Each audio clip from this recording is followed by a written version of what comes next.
Senhoras e senhores, sejam bem-vindos a mais um episódio do H Plus Tá1, dando sequência às nossas dicas para o Enem sobre conteúdos. Chegou a disciplina, talvez a mais temida das temidas, a grande e querida e amada matemática, né? Quem não gosta de matemática? E para isso, está aqui nossa professora Yasmin Folia. Seja bem-vinda, Yasmin. Obrigado por ter vindo, primeiramente. Obrigada a você, Kim, pelo convite. Sempre bom estar aqui com você. Pô, você acha? Se não me engano, é o episódio mais esperado, não tenho dúvida nenhuma, porque, matemática, a pontuação é o que mais vai jogar a nota para cima. Quantidade de questões, né? Quantidade de questões, uma prova de 45 questões de matemática, o que é massacrante.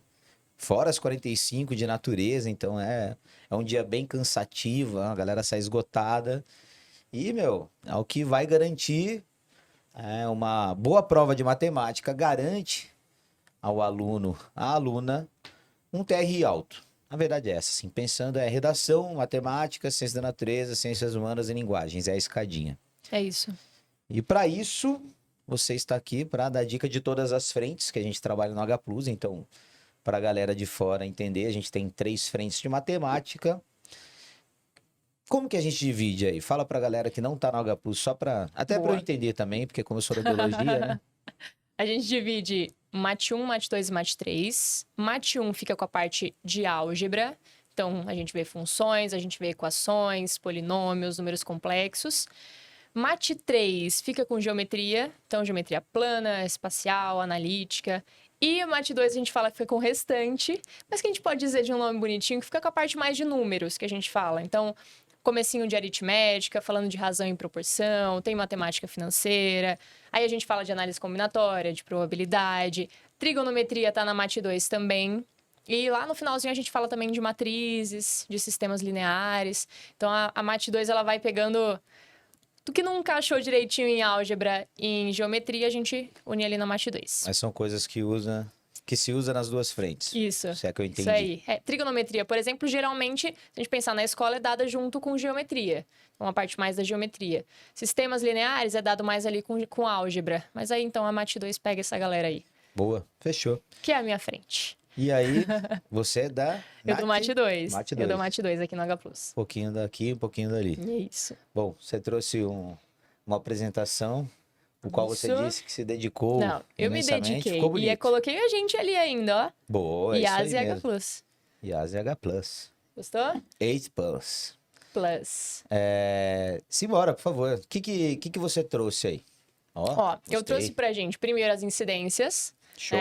Que é o que a galera sempre pergunta, se a gente faz um atendimento, dá uma aula, enfim. O que mais cai, onde eu tenho que me preocupar mais, principalmente chegando nessa reta final, né? Onde que eu foco, o que eu me dedico. Então, eu peguei as incidências dos últimos 5 anos das provas do Enem pra gente dar uma olhada ali em porcentagem. Grandezas proporcionais tomando todo o espaço ali, né? Destaquei essas 4 principais aí que a gente tem.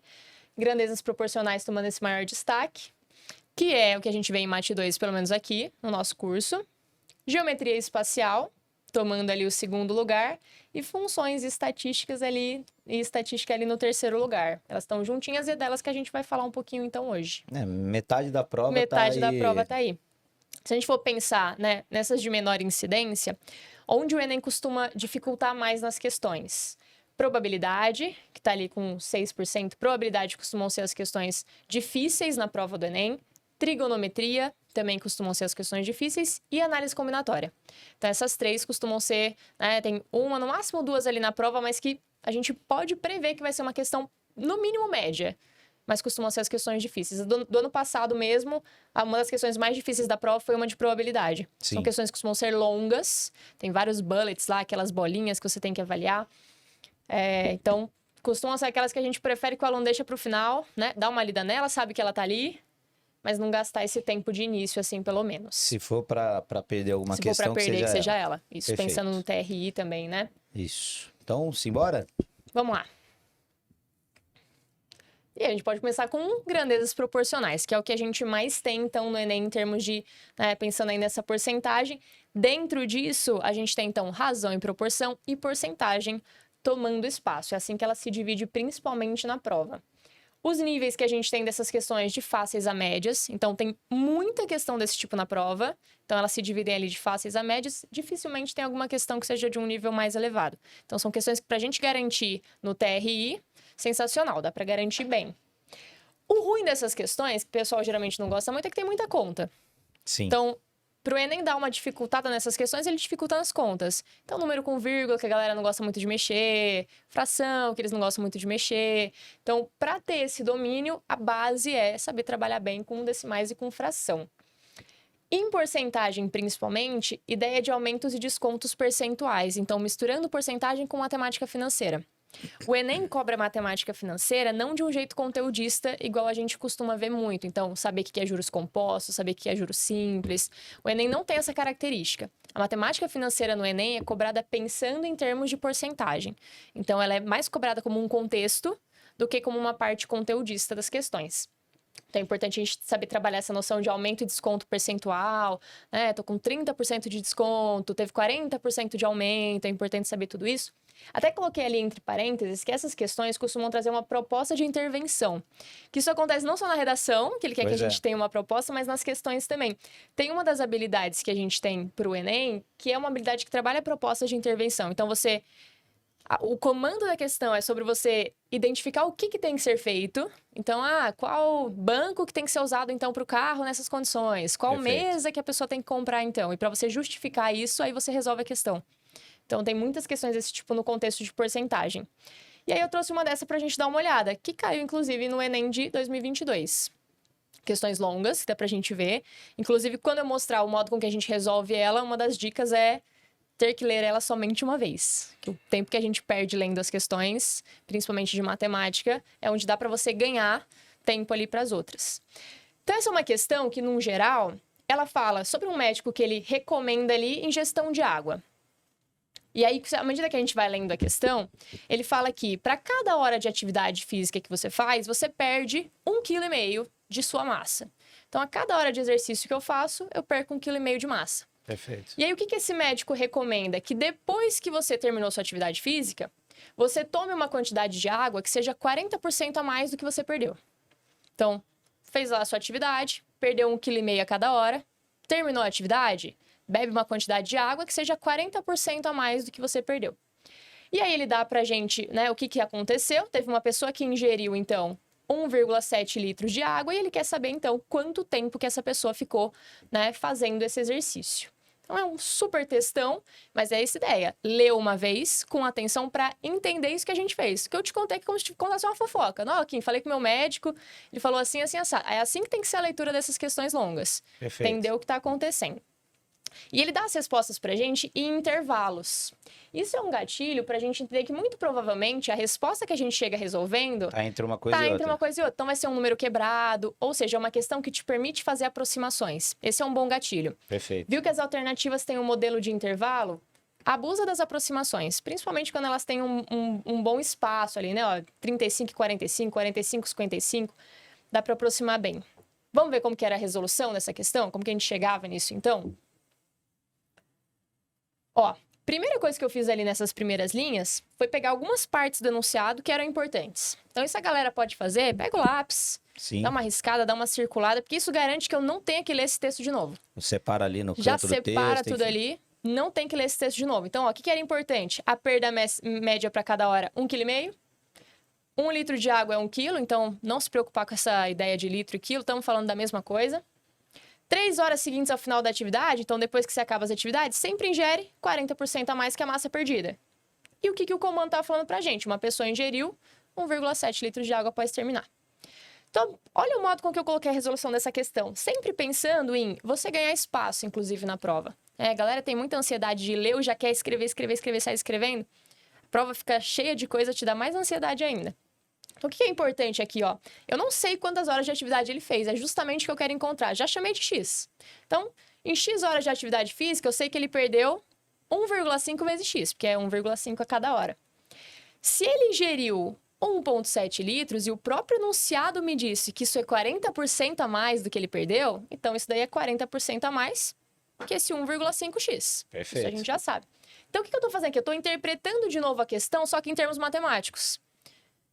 E ali, agora eu preciso pensar como que eu traduzo isso matematicamente. O que é 40% a mais? Então, a gente tem que sempre lembrar, 40% é o 100% mais o 40%. Isso que é 40% a mais. Só que a gente não costuma fazer a conta com o símbolo da porcentagem. Sim. Por isso que é importante saber sempre transformar a porcentagem para números decimais. Foi o que eu coloquei ali, né? Ó, 40% a mais, a gente multiplica por 1,4. O 1 vem do 100%, o 0,4 vem de 40% a mais. E aí eu montei uma equação, ó. O 1,7, que é o que ele ingeriu, é igual a 40% a mais, 1,4, do quê? Do que ele perdeu, 1,5x. Aí virou uma conta, mas tá vendo que é a conta agora com números decimais. Sim. Então, se você já chegou até aí, mas não sabe resolver com decimais, vai poder errar essa questão. Só que o que é bom aqui, pensa nas aproximações. Então, ali, 1,4 vezes 1,5 deu 2,1 pra gente. E nessa divisão que a gente tem que fazer para chegar no x, né? Mandar o 2,1 dividindo para o outro lado, abusar das aproximações, né? Vai dar aproximadamente 0,8. Uma casa decimal já tá ótimo. Só que lembra que o x eu coloquei ali em cima que ele tá falando de horas, né? Horas de atividade física. Aí então que não tá. chegou a uma hora completa. Isso, porque se vai chegar a 0,8 e falar, pô, não tem resposta. Não tem resposta. Perfeito. Errei. Tá vendo? Exato, errei. Parecia que tava lindo, né? Que chegou no 0,8. Então sempre lembra nosso X ali, ó, horas de atividade física. Então, Perfeito. 0,8, 48 minutos. Coube ali no nosso intervalo bonitinho da letra C, mais que 45, menos que 55. Então, basicamente, o que a gente faz nessas questões é interpretá-las matematicamente. Então, a primeira vez que a gente leu ela, eu li ela pra você como se eu te contasse uma fofoca. Sim. Na hora que eu tô resolvendo, eu conto ela pra você de novo, só que em termos matemáticos. Então, essas questões que tem um texto muito grande, questões de grandezas, questões que envolvem um enunciado muito contextualizado, a manha pra não perder tempo é essa. Na primeira vez que você leu, conta pra você mesmo essa história. Na hora de resolver, conta essa história de novo, só que em termos matemáticos. Sim. Esse que é o segredo. Você tá falando de hora, você vai chegar no resultado em hora. Sempre ligado nas unidades de medida, né? As competências, acho que 3 e 4 do Enem envolve isso aí, de unidades de medida Conversão de junto unidades. com grandezas proporcionais, então elas caminham muito juntinhas. Então, E sempre tem, né? sempre. Sempre. Tanto que os principais contextos que a gente vê de grandezas proporcionais é isso, trabalhar com massa, consumo de combustível tem demais, então, né, quantos quilômetros por litro, tem que saber fazer muito isso daí, trabalhar bem com as unidades de medida, Boa. senão quebra a gente na questão. Fechou. Fechou? Entendido. Show. Isso daí a gente estava falando, por exemplo, de Mate 2, que era uma parte ali das grandezas proporcionais, que é o que mais cai. Chegando em Mate 3, a gente tem a segunda maior incidência, que é a geometria espacial. Geometria espacial a gente está falando, então, de sólidos, né? Pensando em sólidos, prismas e cilindros são os que mais são recorrentes. Então, a gente estuda muito sólidos no cursinho, Sim. mas os que são mais recorrentes pensando em Enem, prismas e cilindros. O que pra gente é ótimo, porque são as menores contas que dá pra fazer ali com Cilindro sólidos. cai desde todo Cilindro sempre. cai muito, muito, muito. E o que mais cai em cilindro é comparação entre volumes. Então, volume é o que mais cai em termos de geometria espacial, calcular volume. E dentro de volume ainda, saber comparar volumes. Então, cai muito questões desse tipo. Você tem dois cilindros e nem sempre ele dá as imagens, é mais na leitura mesmo. Comparar o que aconteceu com o volume de um, o volume do outro, isso é o que mais cai. Questões também de níveis fáceis e médio. Outra coisa em termos de geometria espacial, que aí a galera gosta muito dessas questões que são aquelas de geometria de posição, que é de projeção ortogonal. Então, a formiguinha andou em cima do cubo. Qual que é o desenho da trajetória?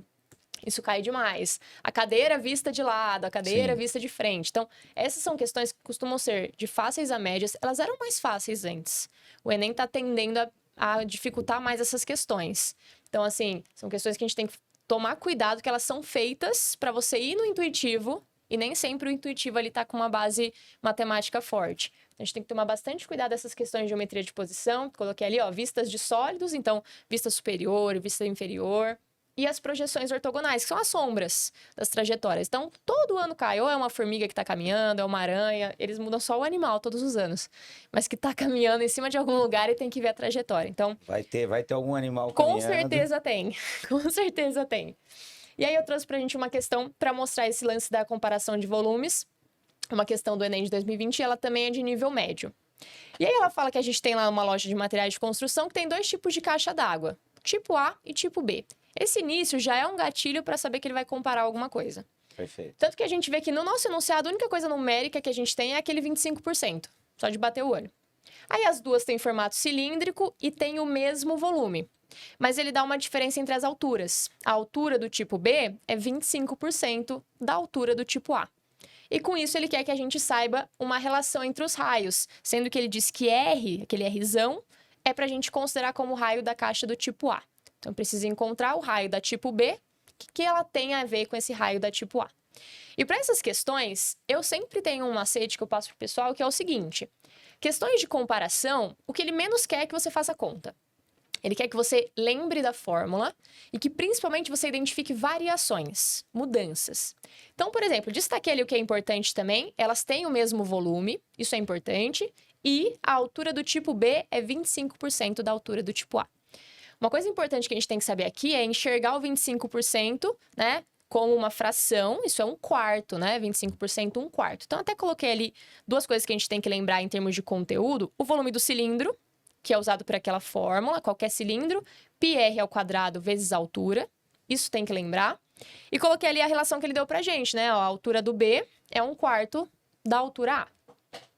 E aí, olha só qual que é o macete, né? Surgiu um 4 na parte inferior. Então, se eu fosse fazer o volume do cilindro B, por enquanto o que ia mudar dele para o cilindro A é que no cilindro B tem 1/4 na parte de baixo, um número 4. Sim. Mas se eu quero que esse volume seja o mesmo, alguma coisa tem que cancelar esse 4.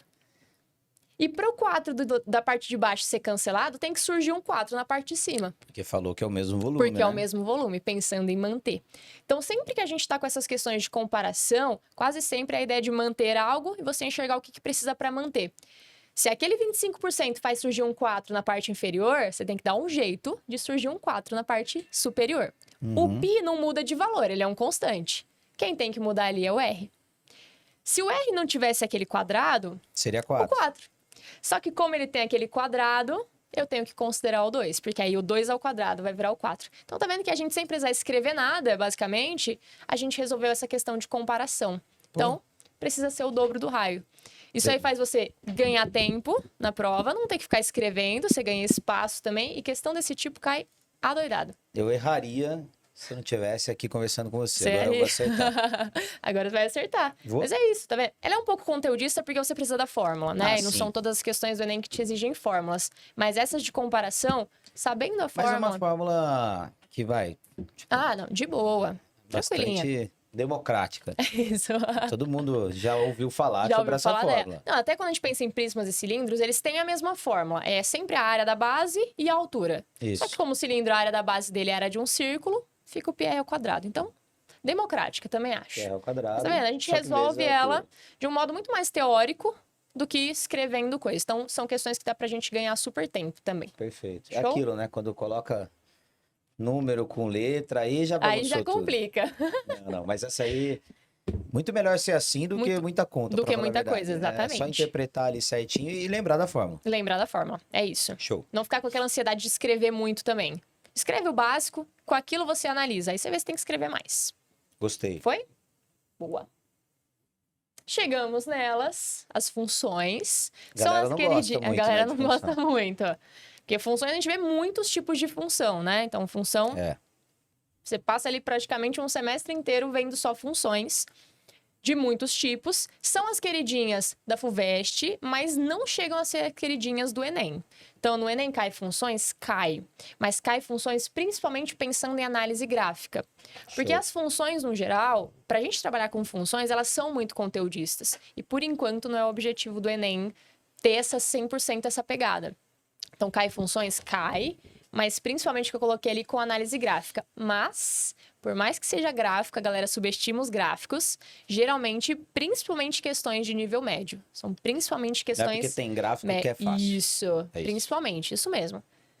Então, até porque o gráfico faz a gente ter umas noções muito visuais. Então, às vezes a gente acha que é só bater o olho e tá ali, é isso. Essa é uma questão, inclusive, aqui que eu vou mostrar pra você, que dá pra até ter uma pegadinha. O Enem não gosta muito de pegadinha também, porque prejudica o TRI, mas assim, dá pra você ir pelo olho e achar que tá certo e dar errado. E são questões de interpretar variações. Então, é justamente essa noção de, né, entender. São gráficos principalmente de linhas, enfim, a gente entender o que está acontecendo. Já pensando na especificidade dos tipos de função, a função afim, que é a função de primeiro grau, é a que mais cai, se a gente for pensar nisso, então. Depois a quadrática. Isso, aí depois seria quadrático. Mas E também, aí assim, já para por aí. pouca Isso, muito pouco. Top. Em Já segundo fico grau, mais costuma feliz. cair mais as equações de resolver ali, fazer um Bhaskara, do que trabalhar com funções. Mas termos de função, mais a função afim. E geralmente é pensando em você ter um contexto de alguma coisa, uma história. Sim. Tem que usar uma função afim muito simples, que às vezes se resolve até com grandezas mesmo proporcionais, não chega nem na função. Uma parte bem tranquila. Mas a análise gráfica cai muito mais. Cai muito mais. E aí eu trouxe uma questão pra gente ver que é também de 2022. E aí ele fala pra gente que tem uma máquina que tem a temperatura dela ali registrada ao longo do tempo. Dá pra gente ver no gráfico ali, né? Nosso eixo vertical, temperatura ali em graus Celsius. O eixo horizontal, o tempo ali em horas. Ele fala aí que essa temperatura vai variando com base naquela expressão ali, né? A velocidade varia com a temperatura com base naquela expressão T quadrado, o Tzão ali da temperatura, né? Menos 4. E aí ele falou que essa máquina está funcionando durante 10 horas, isso a gente vê inclusive no gráfico. Aliás, é uma boa a gente prestar atenção como esse enunciado todo está falando sobre o que está acontecendo no gráfico. Geralmente eles são bem descritivos mesmo, a gente não precisa ler ele mais de uma vez. E aí ele pergunta pra gente ali quantas vezes a velocidade do pistão se anulou durante as 10 horas de funcionamento. Onde que tá a pegadinha dessa questão? Anular já faz a gente pensar em zero. Sim. Anular faz a gente pensar em zero. Só que ele quer a velocidade sendo anulada. E o nosso gráfico não fala de velocidade. Não tem A gente velocidade tem aí. temperatura e a gente tem tempo, né? Então, se, anular zero, já olha para o gráfico, vai olhar os pontos ali, quantas vezes ela encostou no zero, vai responder e tem a resposta para isso. Vai no dado. Vai no dado e vai É? dar errado. E vai dar errado. Porque não é isso. Ele quer que a velocidade anule. E ele deu uma expressão ali em cima da velocidade. Igual ao teu quadrado menos 4. Isso aí. Vamos ver a resolução dela? Ó. Coloquei ali o V igual a T ao quadrado menos 4 e quantas vezes anulou essa velocidade, né? Se eu quero que ela anule, faz sentido pensar no zero, só que é o zero da velocidade. Então, eu quero que a velocidade seja zero. Então, aquela expressão que ele deu pra gente, que é o T quadrado menos 4, tem que dar zero. Fazendo ali, né, mandando 4 para o outro lado, lembra sempre que quando a gente tem ali uma incógnita ao quadrado e a gente quer enviar uma raiz para o outro lado, sempre considerar o positivo e o negativo, porque tanto o 2 ao quadrado dá 4, quanto o menos 2 ao quadrado dá 4. E aí eu marquei no gráfico ali todos os momentos em que a nossa curva encosta no 2 e no menos 2, né? Então, 1, 2, 3, 4, 5 vezes, e aí fica a alternativa E, então. Ah, então nem... Em 5 momentos. Se eu pensasse só no positivo... Se pensasse só no positivo, também ia dar errado e tem resposta. Tem resposta. Se pensasse só no negativo, também ia dar errado e tem resposta. Então, você tá vendo que, assim, não era uma questão fácil. Não. Porque você tinha que ter muitas análises. Primeiro, não podia cair só no olho. Anular zero, ver onde dava zero. Tinha que ter o conhecimento da radiciação ali, pensando ali, né, que eu mando essa raiz com esse mais ou menos. Isso. Senão, podia também dar errado. É. Com certeza, muita gente marcou só o 2, ou com certeza marcou o 0. Com certeza. Com E toda tinha certeza. resposta pra isso. E assim, fez, marcou 2 e pode ser que assim, tinha conhecimento, mas não lembrou na Isso. hora e tal. Foi Acho que pelo... tem uma concentração foi e um até foco para quem treinou. Sim. Ou até subestimou, putz, questão de gráfico. Tem só uma expressão, vamos lá, rapidão, faz rápido. Tem que tomar cuidado nessas questões. Até porque perder uma questão dessa é ruim também. Sim. Pensando no TRI, perder uma questão dessa, a pessoa que tinha esse conhecimento, com certeza vai acertar outras questões mais difíceis do que essa. E perder essa questão prejudica. Dá uma Deixa de prejudicada. ganhar mais pontos. Então era total ali uma análise do comportamento aí desse gráfico. É uma Boa. questão muito boa. Média, questão Média, questão média. Questão média. Fechou. Show? E aí chegamos nela, né? Stat, aquela de funções que a gente hoje estava falando de MAT 1. Então a gente já viu o que cai mais em MAT 2, MAT 3 e MAT 1. E chegamos aí em quarto lugar, fica a estatística, que também tá na MAT 2, mas ao mesmo tempo em tudo, né? Porque o que mais cai de estatística no Enem é interpretar dados que estão em gráficos e tabelas, e aí envolve todas as frentes, né? Todas as partes da matemática. É igual a interpretação de texto quando a gente fala de linguagens. Sim. Tá em tudo, né? São questões de fáceis a médias, e elas também têm essa ideia de proposta de intervenção. Então, você interpretar um gráfico, uma tabela, e conseguir responder o que tem que ser feito ali, de alguma forma. E eles cobram muito também, principalmente quando a gente fala de gráficos, você ler um gráfico e identificar as variações, principalmente em termos percentuais. Então, o contexto de alguma loja que tem uma arrecadação, uma empresa, você enxergar ali as arrecadações, entender quanto que variou percentualmente, quanto que aumentou, quanto que diminuiu. Então, essa porcentagem vem muito aí dentro da estatística também. Fora isso, a gente tem as medidas estatísticas, que aí a gente faz mais cálculos, também de fáceis a médias, e aí a gente trabalha principalmente as médias, tanto a média simples quanto a ponderada, e mediana. Então, são as medidas estatísticas que são mais cobradas. Mas, em termos gerais, é mais a interpretação de dados que estão em gráficos e tabelas. E eu trouxe uma para a gente dar uma olhada aí também, de 2022, e que ela tem um nível médio. Então, ele dá para a gente aí uma tabela onde ocorreu aí uma pesquisa sobre o número de crianças por família, e ele dá para a gente essa tabela aí, né? Quantas famílias têm 0 crianças, 1 criança, 2, e aquela frequência ali do lado. Aí ele pergunta pra gente, o número que representa a mediana da quantidade de crianças por família nessa região é... Então, traz as duas coisas. Você tem que interpretar os dados que estão na tabela e tem que saber calcular a medida estatística mediana. Vamos dar uma olhada na resolução dela. Então, ó, mediana é o conceito-chave dessa questão. Então, eu tenho que saber o que é uma mediana. Sempre que a gente fala de mediana, eu estou falando de um valor que vai definir uma metade inferior e uma metade superior. Quando eu ordeno os meus dados, né? Obviamente, a gente vai aí ordenando os nossos dados em ordem crescente, né? Então, colocando os meus dados ali em ordem crescente, eu consigo enxergar um valor que separa uma metade inferior uma metade superior. Só que é mais fácil a gente enxergar isso quando os dados estão listados. Sim. Quando eles estão na tabela, justamente é uma questão que eu tenho que interpretar essa tabela. A primeira coisa é identificar quantas observações eu tenho aqui. E aquilo das frequências é muito importante. Lembrar que uma frequência, eu estou falando de quantas vezes aquilo foi contado, né? Quantas famílias têm 0 crianças? 100. 400 ali tem 1, 200 tem 2. Se a gente soma aquelas frequências, eu tenho o total de dados, que vai dar 1000. E é uma quantidade par. E aí tem que ter um conceito de mediana, que quando a gente tem uma quantidade par de valores, não existe um meio. Ah, por isso está ali. Isso, por isso que eu preciso encontrar os dois termos centrais e fazer uma média entre eles, né? Se eu tiver, sei lá, 3 valores, existe aqui um valor central. Ele é a minha mediana, ele separa o menor e o maior. Perfeito. Agora, se eu tenho uma quantidade par de dados, não existe um meio. Pelo menos não explícito, né? Então, eu tenho que pegar os dois centrais e encontrar a média entre eles. Logo, já que eu tenho 1000 dados, eu tenho que fazer a média entre o dado de número 500 e o dado de número 501. Só que para eu enxergar isso, você não vai listar 100 vezes o número 0, 400 vezes o número 1. Então, a gente tem que fazer uma análise da tabela. Se a gente for pensar no dado de número 500, ó, até o dado de número 100 é o 0. Perfeito. Perfeito? Os próximos 400 são números 1. Por isso... Então, a gente já sabe que o dado 500 é o número 1. Fez sentido até aí? Fez sentido. Show? Logo, o 501, que vem logo em seguida, não tem mais número 1 para você colocar. Já não tá já no é o 1. 2. Então, os meus dois termos centrais, o 1 e o 2. E aí, a mediana vai ser o que está entre eles, que no caso é 1,5, e aí a gente responde com a letra B, 1,5. Então, Essa é uma questão fácil? Não, essa é uma questão média. Ah, tá. Essa é uma questão média.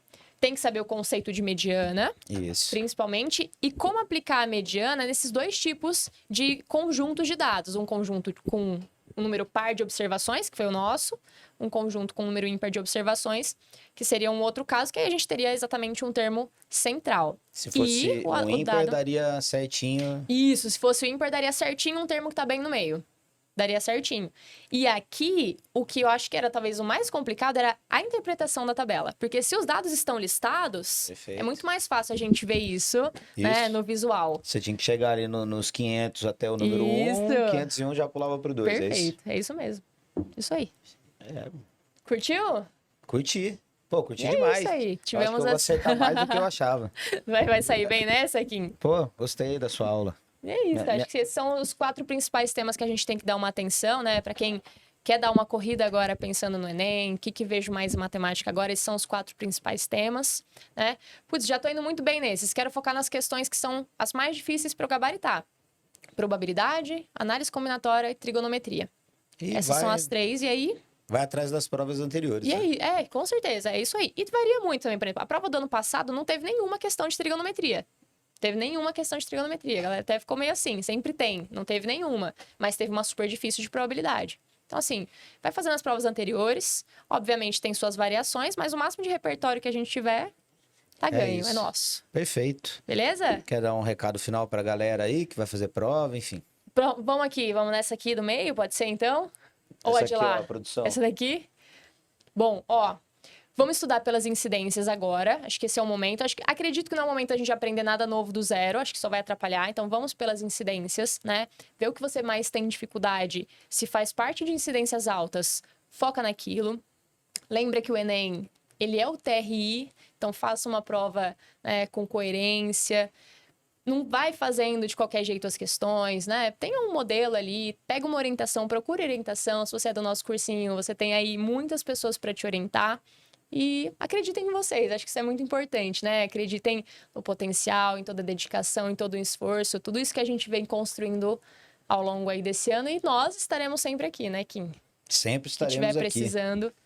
É isso. Eu acho que, falando, já fiz alguns episódios do Enem, tipo, eu acho que os alunos do H+, Rio, BH, São José, aqui do online, via feedback do Linus, então a gente tem acesso. A galera tá preparada, né, meu? E é isso. Bom, então espero que vocês tenham gostado. Yasmin, agradeço novamente o tempinho que você separou para falar com os nossos alunos e todos os outros que vão prestar aí o Enem. E é isso, agora é só esperar os resultados, que o pessoal possa ir tranquilo, vai nos ouvindo. É isso. Vão acompanhando. O Kim vai trazer, com certeza, muita gente legal aqui que tem muita coisa para falar pra gente. A nossa equipe é sensacional. É isso, tá indo pra Show. prova, tá um pouco ansioso, ansiosa. Vai, coloca Põe no a voz do Spotify da Quinzinho, vida. deixa a voz do Quinzinho falando. Deixa os professores explicando e eu fazendo perguntas. Falando, meu, que pergunta nada a ver que esse cara tá fazendo, meu. Mas é isso, eu espero que ajude. É isso. Meu papel é estar de aluno, mas um aluno, assim, que não sabe nada mesmo, entendeu? Não, dedicado. E eu vou Você tá prestar o Enem dedicado. e vou prestar a FUVEST, então eu tô aprendendo. É isso. Vamos lá. Quero tô que você lembre sugando. de mim nas questões de matemática, então. Sim, não tenho dúvida. Fechou? Fechou. Obrigada, Kim. É isso. Valeu, gente. Obrigado. Até a próxima. Beijo. Tchau.